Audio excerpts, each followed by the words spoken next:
if we indeed do see ground forces at some point in some form, how is that likely to sit with the American people based on your polling? First and foremost, Americans are not in favor of that.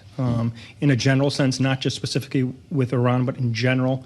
They've been against strong muscular interventions. They have the idea of forever wars in their head, and so they're not in favor. More specifically, a majority of Americans would be against interventions of that kind, and only 7% of Americans would be in favor of strong intervention with lots of troops on the ground. And so there's not a lot of support overall for such interventions. Really interesting to put numbers on this, Cliff. It's great to have you back. More than a month into the conflict, you find at Ipsos more people disapprove than approve. 61% disapprove, 35% approve. But I'm curious about the trajectory that you've seen in the last 5 weeks. You point out President Trump's approval rating has declined 3 points since the strikes began at 40%. What does that mean? He's bleeding support, ever so slowly. Trump and his administration haven't fallen off a cliff, but overall, Americans are beginning to feel it. I would say it's less to do with the abstract notion of intervention and much more specifically about price at the gas pump. Americans feel that. People feel that in general. And that's what's really eroding support in the short term. So it's about the economics here at home, essentially, is what you're saying. We've known for a long time that affordability is the issue that seems to be top of mind for voters. Is it fair to say that this war is actually exacerbating the affordability concerns that were pre-existing? Yes, and typically foreign interventions don't affect the home front, don't affect domestic issues. One thing is one thing, another thing is another, we often say.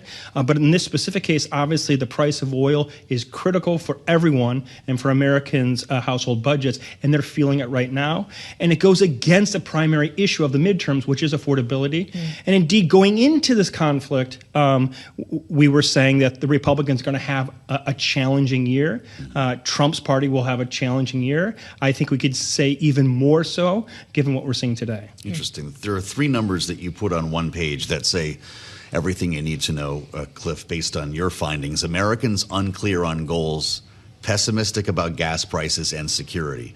The White House has been working overtime to try to delineate clear objectives here, but people still aren't always feeling it. 65% say gas prices will get worse. We're at $3.99 today, so welcome to $4 a gallon. 66% say the president has not clearly explained goals. This number is a problem for the White House. 29% believe U.S. involvement in Iran will improve U.S. security. How difficult will this be for the president if he can't get that number higher?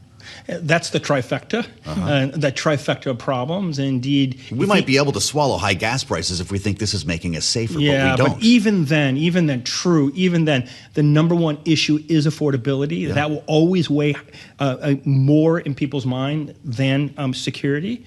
And so it really comes down, obviously all 3 are important. Most importantly is how much am I paying at the gas pump? Can I make ends meet? Can I afford things to make my family go? Well, so when we consider that those are the domestic concerns, this has been a president that has been much more internationally focused than you might have thought listening to his campaign speeches and his messaging initially when he came to office a second time. It's not just Iran. It's also been Venezuela. He's talked a big game about Greenland, even Cuba. Are any of those initiatives popular? You were talking about how this isn't just Iran. It's interventionism as a whole that Americans are disapproving of. Yeah, it's an agenda that's misaligned with what people here in the United States want. Indeed, I would even double down and say misaligned with his base.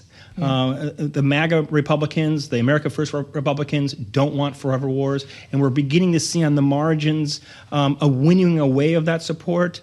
Indeed, he still has strong support among Republicans in general, but there are cracks and fissures in the foundation.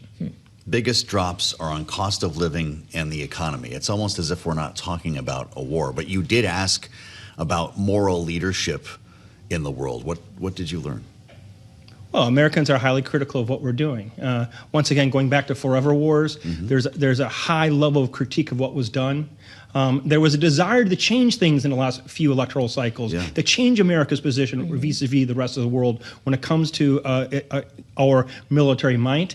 And today, many Americans, a majority of Americans, believe that we're not the same moral leader that we once were. And Trump is confronting that today, and we see it in his numbers.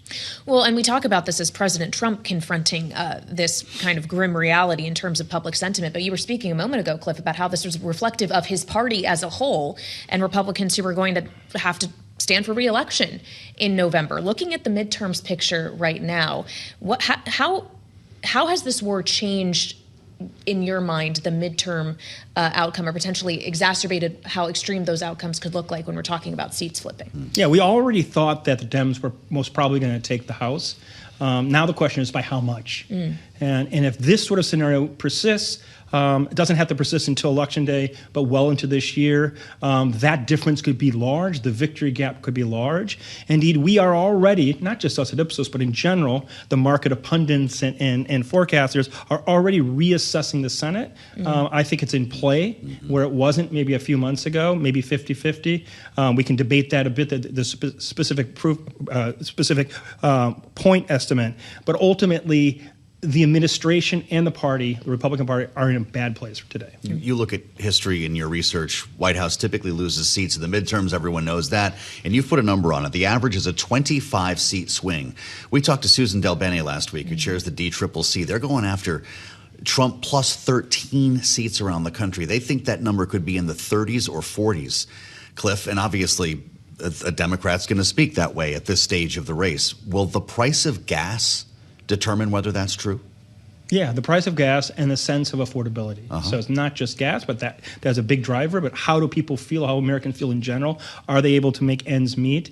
And ultimately, I would not be surprised. We would, if we had a 30 or 40 seat swing. You wouldn't? I wouldn't. We haven't redone our models at Ipsos yet, but the indicators, everything, approval ratings, generic ballot, they all are pointing in that direction. Well, of course, we're talking about an election that is still just over 7 months away. Cliff, you said a moment ago that it's not necessarily about November, but if this goes on for much further, when's the crunch point where there's not going to be recovering if you were an incumbent in the Republican Party who was trying to stay in power in November? Where is there kind of no room for recovery? I think June or July, that's sort of the point of no return.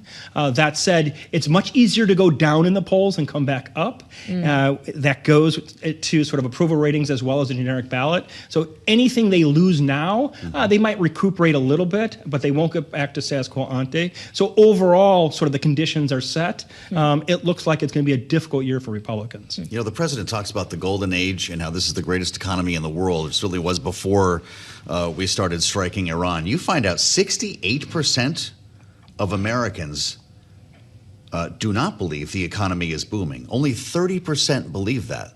Yeah, and that runs against every message that's coming out of the White House. And that's an earlier poll, by the way, and we specifically put that in there. No, things were not good going into Iran. Things were not going into this moment already for Republicans. Americans do not feel like things are going well. Again, they see themselves as having difficulties making ends meet. It's about affordability. It's not about the inflation rate. The inflation rates have come down, but it's how much they have to spend to make the family go. That has not improved in their minds, and obviously, high prices at the gas pump do not help. Wow.